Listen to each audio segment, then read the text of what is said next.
So Sean is all over Twitter and Facebook. Yes, he is. How about you? Until this year, actually, we went to Redlands, and Sean stayed with us and talking about Twitter and Facebook. And, you know, I get in trouble for not updating my blog. I thought it was pretty good to have a blog, but I didn't even understand what Facebook was. I didn't even know what Twitter was until Redlands this year, until March. So trying to learn about Twitter and then went this whole summer, like, I don't need something else to check. This is annoying. I don't want to do anything about it.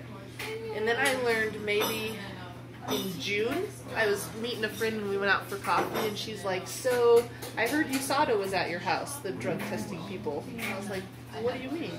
She's like, well, I got the warning from Josh's Twitter, Josh is my boyfriend, that USADA was at your house. And so I figured they were going to come to my house next, and they did. I was like, wait, Josh Twitters? I didn't even know that he Twittered, and then he was Twittering about me. And I didn't like that at all. It made me so mad. And I think it just made me mad that I was, like, behind the times, and I didn't understand anything. And so right away, like that next day, you gotta tell me what Twitter is and explain all this stuff to me. And then probably a week later, I at least joined Facebook so I could understand everything.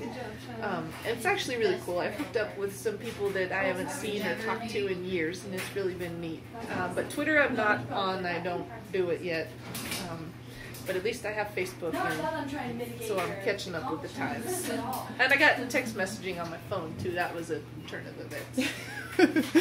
All right. How does it feel to be the best placed Powers at the Cascade Classic? Is there another Powers? Jeremy Powers. Oh! Yeah, but at a cross race, he's the best placed Powers. Yeah. So everyone has their So strengths. you trade the title off at the end of the road season? Yes, that's okay. Yeah. All right. I know, I've never met him before. Maybe Yeah. sometime. I don't think I have either. Okay. Yeah.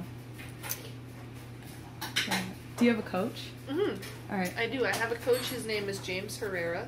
Okay. He lives in Colorado Springs, and he's been great. I've had him for a year and a half, maybe, and he's awesome. He allows me a lot of freedom to kind of pick my training, to ride any bikes that I want to.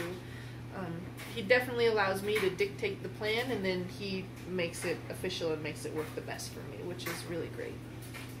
What is your training like?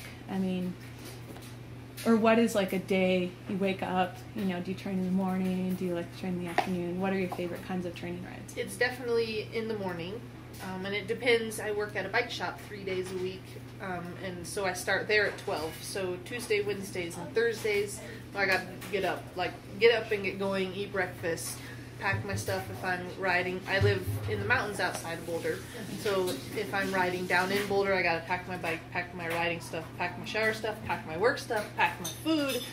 It's this big giant ordeal. But it's just 3 days a week, and so those days, Tuesday, Wednesdays, and Thursdays, are shorter training days, sometimes recovery days, sometimes hard intervals, but it's just shorter days, and then work in the afternoon at the bike shop. Weekends, you know, other days are kind of longer rides, or a rest day. It's really nice to have a day where you don't ride and you don't work. That's so nice to just chill.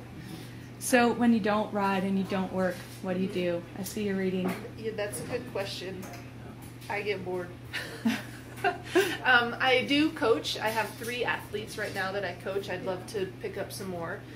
So that usually on days where I don't ride or don't work, I sit down, I write their training plans, I call them on the phone, I talk to them. I hang out and I get stuff done at home that you haven't, you know, put away, enter your seats into your computer, or right. Put away stuff you haven't put away, or laundry. Yeah, life stuff. Yes. I read on your blog that you like to do something new and different once a month. Or something fun and different once a month. What are some of the things that you've done? Let's see, over the winter time, a lot of times it's during the full moon. So I like to, sometimes it's annoying because you're tired and it's cold or it's snowing, but you get out there and you do something under the full moon and it's so neat. Went for a bike ride or skiing or even just a hike or something under the full moon is really cool. It gets something, it's a little more challenging when you're like full on into training or racing and in the summertime. But I like to find things to challenge myself, and you do these little experiences that you never thought you could do, and it just kind of makes you grow as a person. Okay. What does it feel like to be labeled the next Kristen Armstrong? Amazing. I mean, she's such an amazing rider and an amazing personality, and very inspiring, the things she has accomplished. And I've learned a lot from her. I hope that I can continue to learn from her. But she is, her time trialing is amazing. She won a gold medal in a world championship, and if I can even time trial close to as good to her, I would be super excited. But she was a really great team leader, and it's a very nice compliment. What do you listen to on your iPod when you're warming up for a race? I just got an iPod in December. I'd gone all these years without an iPod, and finally I got one and couldn't believe I went this long without one. It's a really good training partner. I like radio songs, hip hop, okay, pop, when they play on the radio. All right. And then when you're time trialing, do you try to go blank, or do you accept and welcome thoughts that come into your mind? I just think positive things to myself, like you're doing a good job, keep pushing, or easy, just remember parts of the course and what I need to do for those parts of the course, and think to myself, hardly ever, if I allow like, ow, this hurts, you don't think that, like, dig, keep going, always something positive, always.